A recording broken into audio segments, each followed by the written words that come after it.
Welcome to Queer News Tonight. This is the world's first and only LGBTQ plus daily news television show broadcasting live and available on demand on your favorite streaming channels.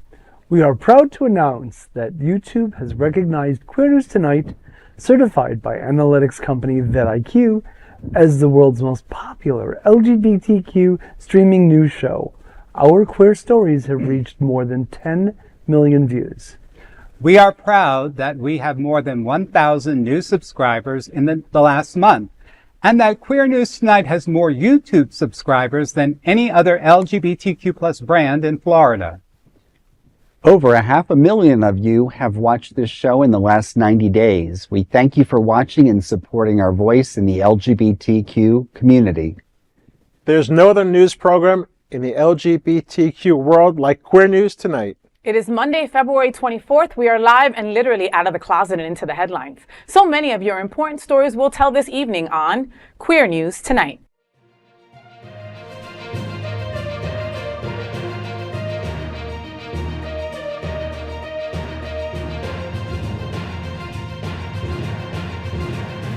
You're watching Queer News Tonight, the world's first daily LGBTQ evening news show.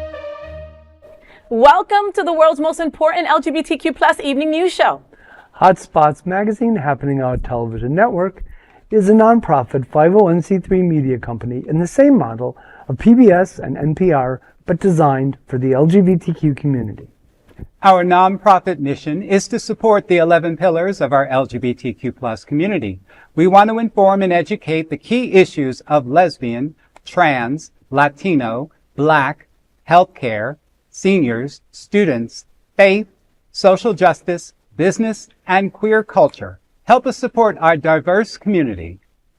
We are part of one of the largest LGBTQ nonprofit media companies in America, Hotspots magazine and Happening Out television network. In 2025, our magazine is celebrating 40 years of the LGBTQ experience. Queer News Tonight is celebrating our 5th anniversary with more than 10,000 LGBTQ television stories. We will produce the 25th anniversary of Stonewall Pride Parade and Festival on June 14th. We present Pride Feet in August and Pride Fort Lauderdale in February. Our magazines, events, television, news, and talk and entertainment shows support our mission to educate the LGBTQ and broader community. In 2025, more than 100 community leader anchors will host this show to support the LGBTQ plus community. Let's meet today's anchors at Queer News Tonight. Let's welcome our buddy. You know him. He's anchor Gregg Shapiro. That's Greg with 2 G's, baby. Just in case you were wondering. He's an inductee into the Chicago LGBT Hall of Fame. Greg is the author of 2 short story collections and 7 books of poetry. Greg, the new musical Me and My Miami is hosting open call at Brevo Theater. The submission deadline is coming up. Tell me what's happening. The deadline for music submissions to the highly anticipated production, Me and My Miami, is rapidly approaching, with the cutoff set for February 28th. Artists with vibrant and bold tracks that encapsulate the Miami spirit are encouraged to submit their music for a chance to be part of this exciting project. Directed by the legendary Patro Harris, this production promises to highlight the city's dynamic culture. To submit your music or for more information, visit brevotheater.org. I just love how vibrant the cultural scene is in Miami. I mean, this is a great example. And then, we've got the Windward Walls and the Oh Miami Poetry Festival in April, and now Me and My Miami. It's thrilling the way that 305 is celebrated. You're a 305. I am a 305, and you can make songs about all those things that you mentioned. You can make a song about coladas and cafe and cortaditos and everything, But hearing this, what a great opportunity for a singer-songwriter or someone that maybe wants to write about the vibrant that is the vibrant life that is in Miami. But this automatically brings me to the Golden Girls. Yeah. Miami, you got style, right? Doesn't it automatically take you there? You are totally reading my brain. I sat there and I was like, Miami. I'm like, wow. It's so amazing to actually get like an opportunity like this for the LGBTQ plus community, especially for artists, that are wanting to express themselves in a way. So it's fantastic. Yeah. Miami's great for arts and culture. Absolutely. I love that. Queer News Tonight looks forward to seeing you all at the open call at Brevo Theater through February 28th. Send in your submissions.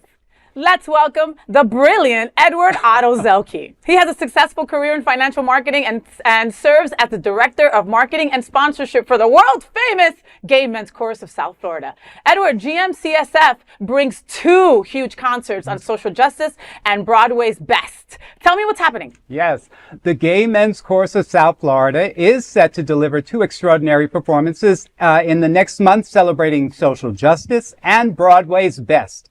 The first event is this week. It's Unbroken Voices, Songs for Justice and Redemption. It will be held here at Sunshine Cathedral on Thursday, February 27th at 8 p.m. The concert is vital during Black History Month and the incredible intersection of hate we are seeing in the world toward the LGBTQ plus community. Tickets for this inspiring performance start at $37. The second event is our dazzling Broadway blockbusters. It will take place Friday, March 21st at 8 p.m. at the Parker in Fort Lauderdale. The performance gives the best of Broadway. You're going to hear songs from Les Miserables, Company, Into the Woods, The Book of Mormon, Rent, and of course, Wicked. Well, So tickets will be starting at $45 for that. And more details can be found on our website at gmcsf.org. Whew. You would think that I didn't work. Listen, you're always working and this proves it, okay? 2 incredible concerts, all right? It's the last week of Black History Month, okay? Right. Even if you've already celebrated in your own way, this is a great way to just, finish off the month in a wonderful way, So Unbroken Voices is a concert that's just necessary, needed, especially in the climate that we're in. I feel that everybody has to go and see this show, especially at such a remarkable price also. I mean, you can't go and find live theater and live singers on a beautiful stage like Sunshine Cathedral or like the Broward Center for under $50. Nowhere. right. And we're so grateful to have this venue just to do this particular piece, because we're doing a piece called 7 Last Words of the Unarmed, and it's basically around 7 men that were gunned down by violence, and you're hearing their last 7 words put to music. And so it's a very emotional piece, but it's a necessary piece that we need to hear and never forget. Never forget. It educates the community, but also brings the community together, and we kind of celebrate a little bit, but respectfully remember everybody. Absolutely. Yeah. And then Broadway, it courses through our blood, all right? I mean, it just is. It just does. Like, we want to bring, like my wife doesn't like musicals and I won't take her gay card away, right? But she's like, when does that happen that people just break into dance? I'm like, it happens everywhere I go. I don't know about you. So to have this Broadway as a theme and also be at the Parker, congratulations for that as well. That's a wonderful venue. Yeah, it's such they have great acoustics and stuff. And we're going to be definitely, tapping into some of the, the anthems that the LGBTQ plus community resonate with, and so some of these, shows that I was saying, they have such great messages for especially now, because we need a good positive message to, get us through. We're kind of like the iTunes of the LGBTQ plus community, the Gay Men's Chorus. So, you just put us right in your little, No, but I'm laughing because I've been to a concert of yours and I've go, I gotta download that song. Right. And I've added it right there to my Spotify. And you get inspired by pieces and you download it to your iTunes or whatever it is that you're doing on Android. But and the dedication of all the singers, they practice and they sing flawlessly, and it brings you a smile to your face. And especially when you guys did the Disney concert. Did you ever see that? Oh yeah, that was just amazing, and just I wanted to sing in the aisle, so I'm singing with you. We're all singing. Absolutely. Queer News Tonight looks forward to seeing you all at GMCSF's 2 huge concerts on social justice and Broadway's best. Let's welcome anchor Larry Farver to the table. So Larry has over 20 years of experience in human resources, acting, film, radio, TV, live events, parade float design, production, and casting, and he still finds time to sit at the table here at Queer News Tonight. He's also a board member of the West Side Association. So Larry, one of my favorite people in life is Candis, Cayne, okay? And I hear that Candis Cayne is bringing Glamour, performance, and cocktails on March 4th. Tell me what's happening. Yes, Faye. The Cayne Show, an evening of glamour, performance, and cocktails, will take place on Tuesday, March 4th from 7 to 9 at the well-known Velvet Martini Lounge in Los Angeles. Hosted by the one and only Cayne, the event promises a night filled with laughter, love, and entertainment. She is quite the showgirl. Regular tickets are priced at $20. Candis is one of the great entertainment voices for the LGBT community and has been a leader for the trans community. For more information, please visit Candace Cayne's Instagram. Well, I've had the opportunity to work with Candace Cayne, probably more recently, being part of her and Dana Davis's company, It's Mary Productions, as an associate producer. But I had a chance when I first met her to work on a parody very similar to maybe an SNL skit called Diaper Doll about the bathroom bathroom bill. And so I encourage people to look for that, on YouTube. It's pretty much out there on the internet. And I think it's probably even more important for people to take a look at things like that and look at that. But, Candis is amazing. More recently, in 2023, she has a show, The Secret Garden. I love it. Yes. And that's on Hulu. And Dana Davis, who's also a trans woman, marvelous, and a character so opposite her glamour. That's all I'll say, because I don't want to spoil it for you. But, Candis has appeared, since the 90s in New York City nightclubs. She has been, I think one of her well-known roles was the Mistress Carmelita in Dirty Sexy Money, and that was a big, big role for her. She's been in Wigstock, Tu Wong Fu, Thanks for the Everything with Julie Newmar, and more recently, again, coming back, she is something to be reckoned with in her show in Studio City. So go out and see it. Well, and Candace Cayne is super. She's, aside from being drop dead gorgeous, and Oh she's my like, God, yeah. she's like my second wife, and she just doesn't know it, right? None of my wives know that, but she is. And she's so super talented, and Yes. she's done so much for our community as a trailblazing trans Absolutely. woman. She is just an advocate. She's an ally to all, and again, super hot, but super talented as well, And I remember during that time that she got that notoriety for being on the reality show, What's Her Face, that we don't like. What's her name? Oh, yes. Bruce Jenner became Caitlyn.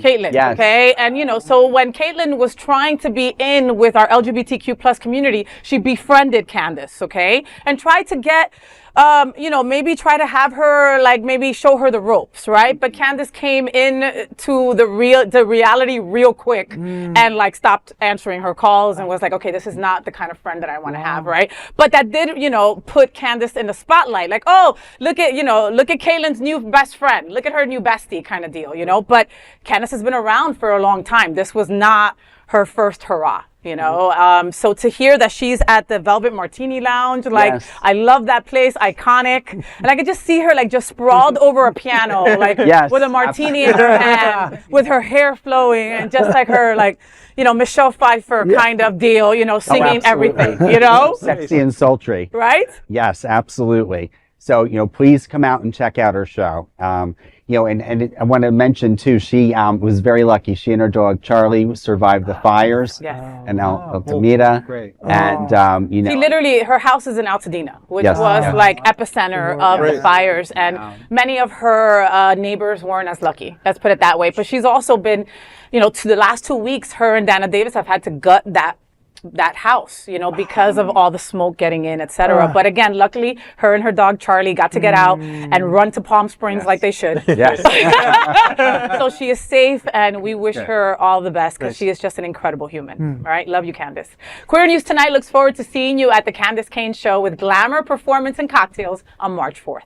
Let's welcome anchor Will Haas. Will is a bi-coastal real estate professional and is the past president of South Florida's most popular gay social club, the Bears of South Florida. Grrr!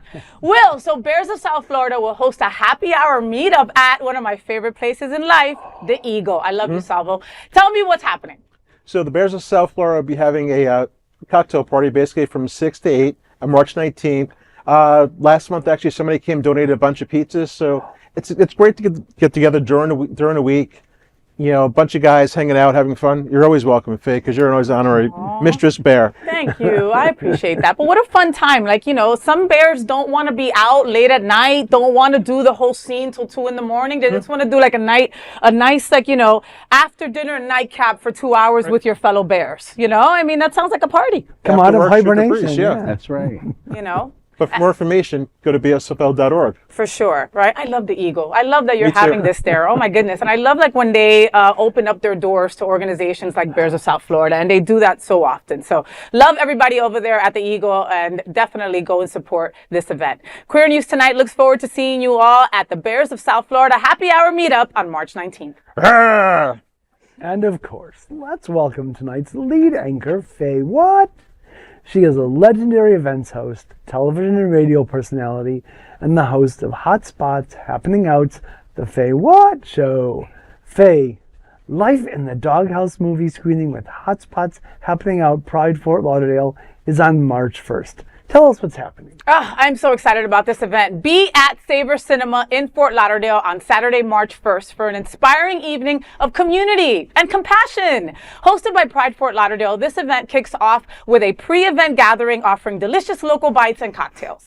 The highlight of the night is a screening of Life in the Doghouse, a powerful documentary about Danny Robert Shaw and Ron Banta, who have both been on the FayWhat Show, 2 men dedicated to rescuing and rehoming abused dogs. After the screening, enjoy an engaging Q&A with the boys. Danny and Ron are just so incredible, and the film's producer, director, Ron Davis as well. Tickets are a mere $25, okay? For more information, visit DannyRonRescue.org or PrideFortLauderdale.org. I'm a dog lover. You boys all know that. Everybody at the table is a dog lover as well. And, during COVID, I saw this docu movie called Life in the Doghouse, and I was just in awe, inspired by these two boys. I love my gay boys, right? So a gay boy couple that have been together for a ton of years. One of them was a jockey who was celebrated at his peak in his career, and the other one taught equestrian stuff with horses, riding, jumping, all that kind of fun stuff. And together they saw that they had a passion and a love to rescue dogs. They live with 150 dogs right now, okay? Wow. Everybody at this table has had a dog in their home. Imagine times 150, How big those poop bags are. Oh my God. Well, and they have a whole team of volunteers, and the movie goes through that, but it's a wonderful thing to see how the love of these 2 men supersedes everything else. They make sure to find the money. They make sure to fundraise. They make sure to do all these things. And they live in Wellington, right? They also have their rescue place in South Carolina, but they're coming down to Fort Lauderdale because they know how much in the gay community our dogs are our children. That's right. Yep. Right. That's for sure. And They've come down here after hurricanes and have taken dogs, and tried to help them. They were in Asheville after what happened there. They are constantly helping other people with their dogs situation. So I love Danny and Ron. They're incredible boys, and they're going to be at the screening March 1st, and I really need for everyone to go and fill up that theater and have a great time. We know it's a cause that's near and dear to your heart, and it sounds like a great event. Right? And I know you guys are all thinking this, but we got to say this. Who let the dogs out? Roof, roof, roof, roof, roof. I was not thinking that. Can you imagine letting all those dogs out? 150 of them? Queer News Tonight looks forward to seeing you at Life in the Doghouse, the movie screening on March 1st. Now let's dive deep into this big LGBTQ plus story for today. I'm FayWhat, and let's queer up gay culture. New survey reveals largest number identify as LGBTQ plus in American history. A new Gallup survey reveals a historic rise in the number of U.S. adults identifying as LGBTQ plus. About 9.3% of adults now identify as lesbian, gay, bisexual, transgender, or another LGBTQ identity, marking an increase of over 1 percentage point from the previous year. This number is nearly double what it was in 2020 and almost triple times higher than in 2012, when Gallup first began tracking queer identities. Poll experts believe the dramatic change in numbers is more Americans feeling it was okay to come out. In fact, the number could grow in the future. The new survey, which covered over 14,000 adults, also highlighted generational and gender differences. Nearly 1 in 4 Gen Z adults, 25%, identify as LGBTQ. a stark contrast to just 3% of baby boomers. The survey also showed that women were more likely to identify as queer than men, with 10% of women and 6% of men in the U.S. identifying as part of the community. Gallup suggests that these trends will continue to rise, driven by generational shifts. As acceptance grows, these figures reflect the ongoing progress in queer visibility and rights in America, even amidst the unfavorable political environment. Well, so, these numbers are no surprise to me, right? Gays have been everywhere since the beginning of time. We were talking about this before. And, we continue to be our true authentic selves and, and still be part of community. We're everywhere. Okay. For people that say, I don't know a gay person, trust me, you do. Okay. But will this number rise like Gallup says? I'm not really sure. From my seat, many folks might be forced to go back into the closet with the current way that things are going. If Project 2025, that has been opening up and showing us exactly what they told us they were going to do, continues to unveil its poison, right, I see a lot more people going into the closet. And again, these numbers are they're not accurate. There's no way for them to be accurate. There are many people that will never, ever be out, right? Like a lot of Republicans, So, we are everywhere, and that has to give us a little bit of relief, because we are everywhere, even in Texas, even in, these places that we feel we're not wanted or not seen. We are. Are we counted? That's a whole other story. Well, people were talking about that their grinder was blowing up during the CPAC in D.C. Yes. With those conservative, crazy freak shows. So these are the kinds of poll numbers I like to see. More and more of us coming out, saying it loud and proud, and it's certainly a welcome change from some of the more recent depressing polls we've covered. I mean, so it's nice to hear this. Well, social media really helps bring this out, because when we were younger, there was no social media. Like, you thought you were alone, you were a freak, you didn't know who you were, but now social media says it's okay. Yeah. You're free to be who you are, and the world's going to love you. Yeah. it's Isn't it a interesting, difference. though, that the poll said, was it Gen Z was like 25%. So that's like 1 in 4 Gen Z. 1 in 4. So that's so amazing, because, there's opportunity there, as someone as older, and that has gone through a lot of experiences in the LGBTQ plus community. It's important to have a clear message of, what we stand for and what we continue, to educate, really. And I'm hoping that we're resonating with them in that way, because I think that's the only way that we'll be able to move forward, and that we would resonate, then getting sucked up into the MAGA world. No, we need those Gen Zers to be that way, and Z and Alpha and all of them need to. But I think that the reason that they are like that is going back to your point, Will, because they were born into social media. They were born into having that. Not like us that had to find little meetup groups or back alleys behind Ramrod, whatever.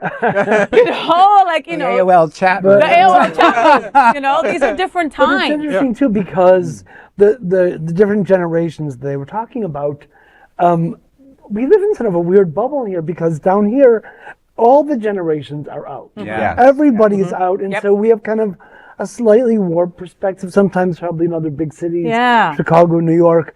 So it's interesting to see just all the numbers together. And that's true. And to your point, like you saying, okay, according to the story, baby boomers were like 2 or 3%, right? There are so many baby boomers here in Wilton Manors, and it definitely is not. There's a few at the table, and it's not 2%. You know what I mean? Again, it's our different bubble down here in South Florida.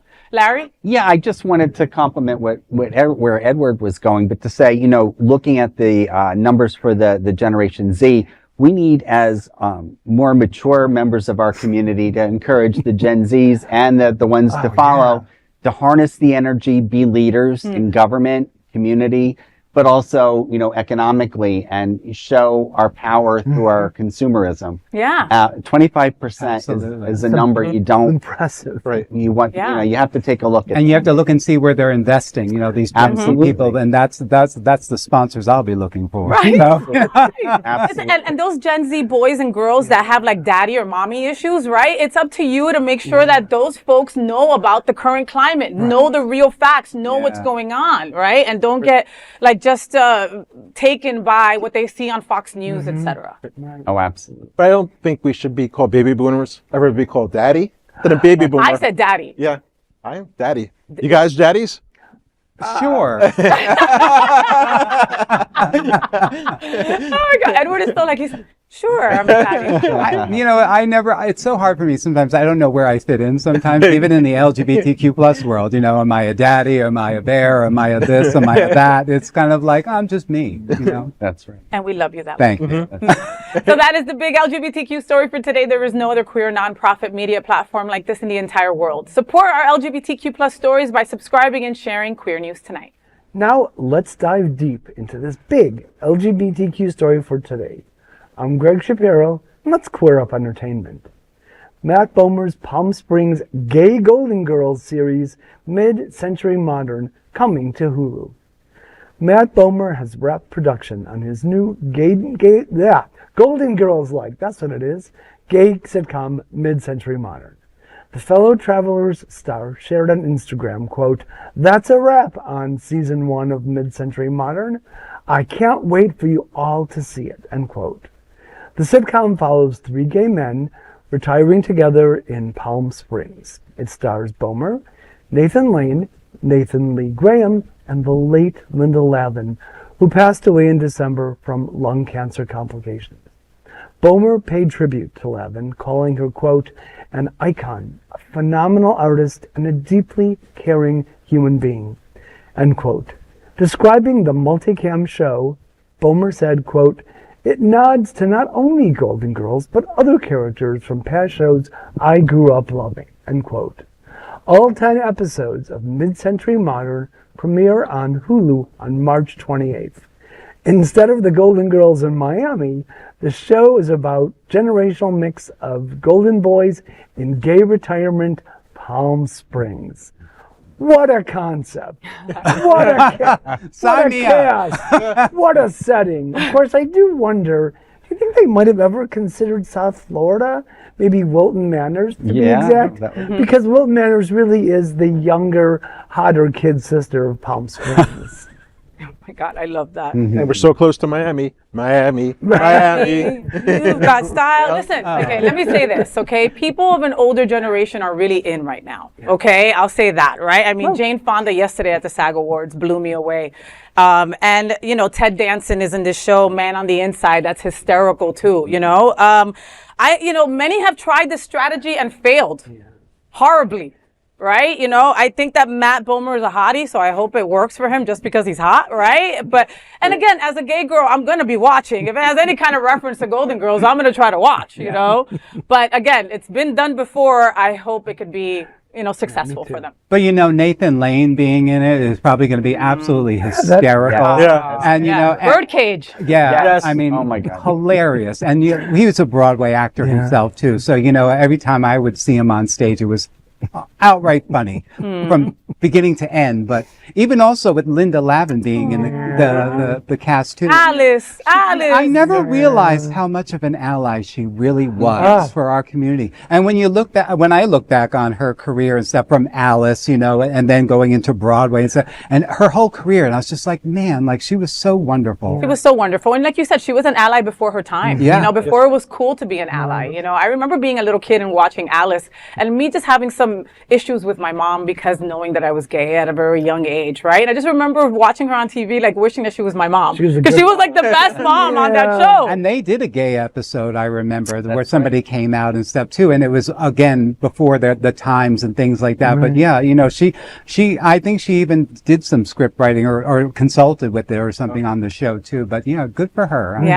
With both of those names, it might work. But any kind of reboot for Golden Girls, I'm there, Well, and how many times have they given us a fake? Have you guys seen those fakes on social media where they're bringing back Golden Girls and then it'll be people that you like and you're like, oh my God, this could work, and it's like scam. And I'm like, oh. Well, Hot in Cleveland came a little close, Oh, but it was Betty White, and it was so funny. Yes, and that was good. So I'm hoping that the retake, the remake will be something. Listen, good writers, right? Move it to Wilton Manors, right? Why not? There's plenty of us here. So that is the big LGBTQ story for today. There is no other queer nonprofit media platform like this in the entire world. Support our LGBTQ plus stories by subscribing and sharing Queer News Tonight.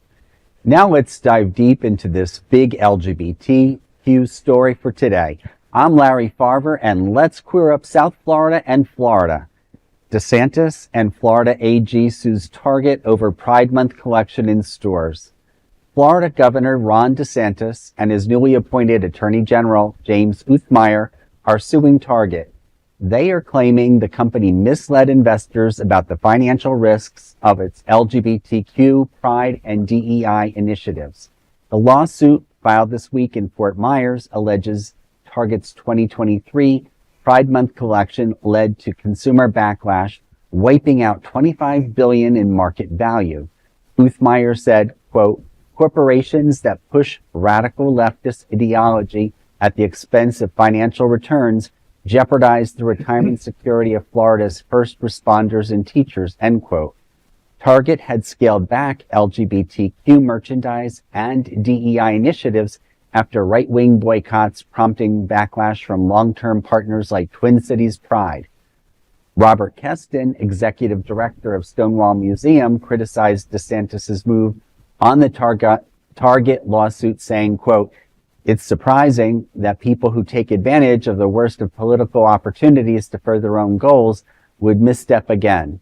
Going against the community in general cost him his chance at the presidency. Trump put a couple of gay men in his cabinet and in high offices. He targets select elements. DeSantis paints with a big brush and gets big pushback. It is an act of desperation and that will cause us and our friends a bit of pain, but it should hurt him more in the long run. Just stupid politics. Surprisingly, he doesn't understand why Trump's team is successful and he is not, end quote.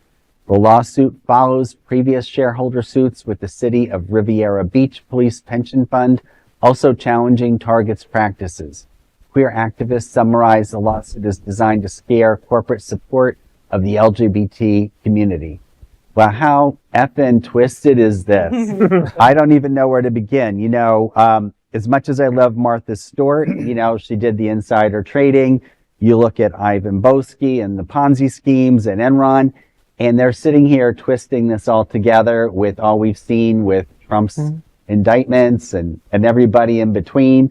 And they're sitting here turning something beautiful like Pride, and maybe, you know, if you're going to invest and put your investments for your employees, municipal employees, government employees, into a retailer, you know, you have to play the game like anything else. Yeah. And this is not the first time at the rodeo. So they're obviously coming for us, and we're not going to take it. Does anybody feel bad for Target?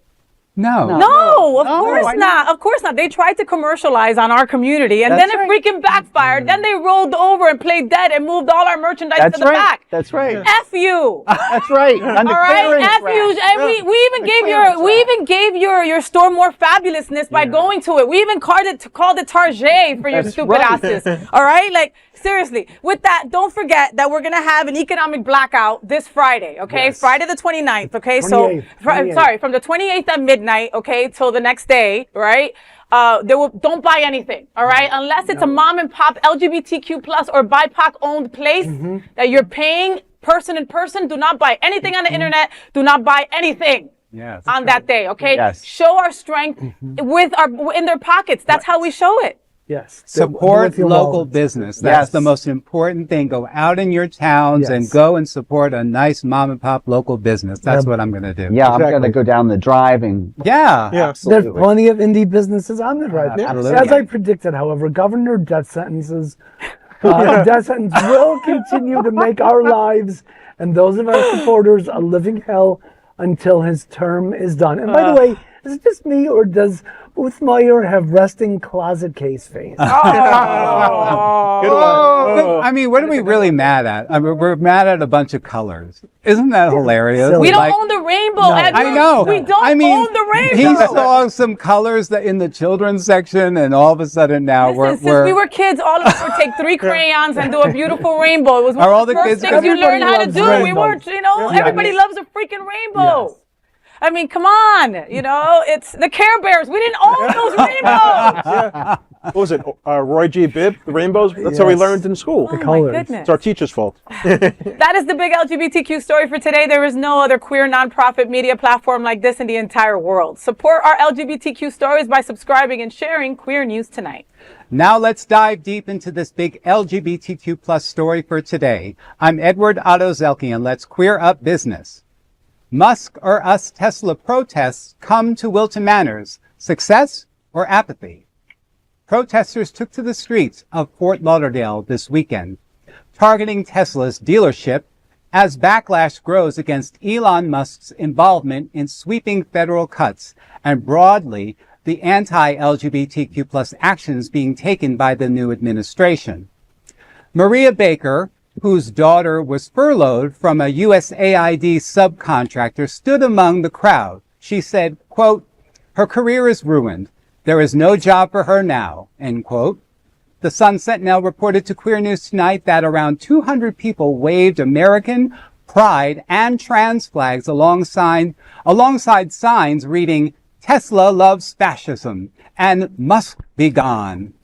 Some reports state estimates were a mere 50 gay protesters participated in the event just 5 minutes from the famous Wilton Drive. When Queer News Tonight's executive producer Al Ferguson reported the news, there was a significant Facebook response. A post said that there was nearly 400 and many Facebook comments were about the number of cars honking in support. One large Wilton Manors queer Facebook group discussed the lack of organization from Democrats and LGBTQ+ activists in drawing attention to the first event of its kind in Wilton Manors. Protest organizer Jennifer Jones said, quote, "People are really outraged. We feel like we don't have a voice," end quote. Many protesters, like breast cancer patient Lisa Yerkin, fear losing life-saving benefits. "They're trying to kill me." Tiffany Post, 42, who has been paralyzed since 19 and relies on Medicare, said, quote, "I just literally need medical stuff," end quote. While Musk defends the cuts as necessary, critics call them a hostile takeover. For many, like Stephen Ide, 77, the protest was cathartic. The message from the gayest place on earth, Wilton Manors, is clear. Silence isn't an option. But as the first effort in the first month of new Trump administration, it is unclear if the event was a success or represents significant LGBTQ+ apathy. Well, I think that it's a good start. I wish that I knew about it. I think we need to bring more awareness in these type of protests, because I think we're going to start to see them popping up, especially around in our community. Yeah. And I think we need to plug into it more so that we have a bigger presence, because, it does take a group like this, to recognize, what, we have to start looking at the issues now and start, getting out there and being activists as we are, because, Pride isn't just 1 month out of the year. It's 365 days. So we have a lot of work to do. And there was a 77-year-old out there protesting, which really, that says great. something. And I know that we're tired of fighting for our rights, but if we don't fight for them, no one else will. 100%. And in case you hadn't guessed, I kind of like protesting. So had I known about this, I would have been there. But the Wilton Manors queer Facebook group, Democrats and activists, they've got to do a better job of organizing so more people show up and have their voices heard. Well, and who knows if they tried, Greg? We don't know. You know what I mean? Like, I didn't see the post until like 2 days before, unfortunately. And by then I was like, okay, I can't go because of prior commitments, but I'll go and share it, right? But the reality from my seat is that 50 or 500 people was still a success. Yeah. Right? We need this now more than ever. I mean, it's a success because we're talking about it at this table right now. And that maybe inspires somebody else to do the next protest that'll be bigger, and they'll make sure that they hit all the Facebook pages, etc. Yes. So I say thank you and congrats to all the people who showed up, because we need this any day, and we need this every freaking day. Everybody at this table knows I hate Elon. I mean, I can't stand him. I didn't vote for him, yet he's making all these freaking decisions that affect our country, I can't stand to see a Tesla on the road, and South Florida is filled with Teslas. Wow. Filled with Teslas, to the point where, I've had some gay boys that own Teslas, and a lot of them have sold them because of the backhanded stuff that they get from people, from others in our community, to the point where now I'm seeing this sticker on certain Teslas that says, "I bought this Tesla before Elon went nuts." Literally, that is what the sticker says, and I've seen it a handful of times, which means it's out there. When you saw Sheryl Crow sold hers and donated the money to NPR. I love She's a hero. Wow. I love that. This is the big LGBTQ story for today. There is no other queer nonprofit media platform like this in the entire world. Support our LGBTQ plus stories by subscribing and sharing Queer News Tonight.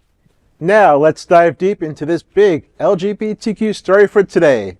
I'm William Haas, and let's queer up the world view. Miami Mayor and Trump bring Saudi Arabia's human rights concerns to South Florida. Miami Mayor Francis Suarez and President Donald Trump are celebrating Saudi Arabia's plan to open an investment office in Miami. The announcement came during the Future Investment Initiative conference in Miami Beach, sponsored by Saudi Arabia's Public Investment Fund. Suarez praised the move by saying, quote, "We are announcing the Ministry of Investment of Saudi Arabia is opening an investment Saudi office here in Miami," end quote. Saudi Minister Khalid Al-Fah called it a gateway to South America and thanked Suarez for believing in the kingdom. Supporters like tax analyst Danny Castro highlighted potential gains for Florida's economy from real estate to technology. But critics, including Joey Shea from Human Rights Watch, warned the investment effort as image laundering, masking Saudi Arabia's human rights abuses. Saudi Arabia has one of the worst records in the world on LGBTQ rights. Trump, promoting his Miami-based business ventures, called Saudi Arabia's, quote-unquote, a special place with special leaders.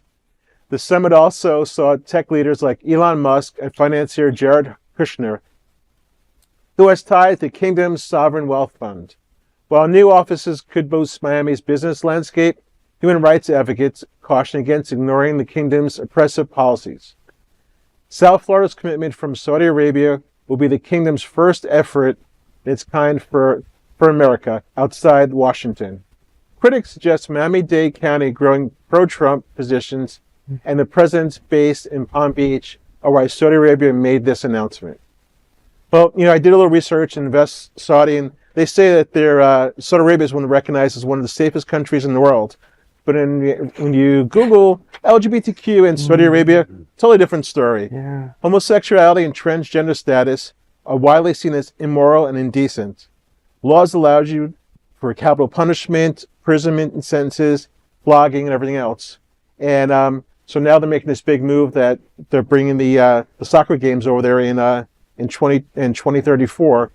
And now they're like, oh, we're pro-gay. I mean, it doesn't. You have to do a lot more than just say that. It doesn't work. You need more than words. We're a freaking upside down world right now, Will. Let me tell you that, okay? Because if Biden would have done the same thing, can you imagine? Well, he wouldn't have done the same thing. You know, Miami is known for beautiful people, for sun, for fun, and money laundering and fraud. A lot of it, okay? We've got huge high-rises empty because they're owned by people in other countries, okay? This is just the beginning of money laundering. This is the epicenter of it. And Mr. Suarez follows suit and takes a page right out of that playbook. Francis Suarez is the son of Xavier Suarez, who was the firstborn Cuban mayor in Miami, okay? And mind you, they just want to kiss the ring and find out where they fit in the Trump regime. But don't they understand that, like, Trump doesn't see you as any other Latino, okay? You're Cuban. He thinks you're freaking Mexican, probably, okay? Yet you still want to sit there and kiss his freaking ring. All because of your crypto, because the reality is it's all about money, okay? This man doesn't give a shit about his Cuban people. He doesn't give a shit about LGBTQ, even less. You know what I mean? To even invite these people to our home to break bread when they are so anti so many of our people, it's disgraceful and utterly disgusting. Well, in addition to money laundering, there's image laundering. I'd never heard that phrase before, but that sounds like and what better place to do it here than under Mr. Suarez's eye. And maybe he thinks he's like a dynasty, like since he was the son of like the Kennedys? Well, like you're not white. Like the Trumps. He thinks he's a part of a dynasty. Again, still not white. And it's not going to work because you're not white. Have we forgotten that Saudi Arabia's part in 9/11 have we? I mean, it's insane, profound, right? I'm still triggered. How are we doing this? I mean, it's such an insult to someone who's lost a cousin in 9/11. This really hits home. It's outrageous, really. Well, and what happened to trying to get away from allowing foreign investment in our country? Especially people who are not our friends, no matter who you are. Yeah. you know, and Larry, go to Brickell. There are high rises, completely empty. Well, they're and they keep on building, and they keep on building, and they keep on building. While our own people can't find a place to rent that's reasonable. Okay, this is the world that Miami has become. You know, I moved to Miami 25 years ago, and 25 years ago, you can find a little efficiency somewhere for a couple $100 and live your life out, enjoying time on the beach, meeting new people from all over the world. That is not the case anymore. Our insurance has skyrocketed. Our house insurance is a mess. Like, our mortgage rates are disgusting. There's no parking and there's no reasonable places to rent. Yet, you want to invite Saudi Arabia in to just buy more land. So, well, he probably is going to build a hotel in Saudi Arabia too. Like a Dubai. It'll be another Dubai. Right. So the moral of this story is don't invest Saudi. Good idea. I need to take a breath. That is the big LGBTQ story for today. There is no other queer nonprofit media platform like this in the entire world. Support our LGBTQ stories by subscribing and sharing Queer News Tonight. Those are today's headlines from Queer News Tonight. These anchors represent the best of our LGBTQ plus and ally community. If our community is important to you, share this news with your friends and family. Join the conversation on your favorite streaming platform. Queer News Tonight is the only live LGBTQ plus digital television show in the world that is out of the closet and into the headlines. we need your support. If our community is to grow and then thrive, we must tell our stories and bring them to the attention of the broader world. This is the only place in the world that tells these types of LGBTQ stories, emotion and sound. That is the passion of Hotspots magazine, Happening Out Television Network, and Queer News Tonight. I'm your lead anchor at Queer News Tonight, FayWhat! And on behalf of these LGBTQ plus reporters, the incredible anchors of Queer News Tonight, including Gregg Shapiro, Otto Zielke, Larry Farver, and Will Haas. We will see you daily at 8 p.m. to our LGBTQ plus world. We hope that you will join us by embracing love, generosity, bravery, by being transformative and being queer. Good night. Bye.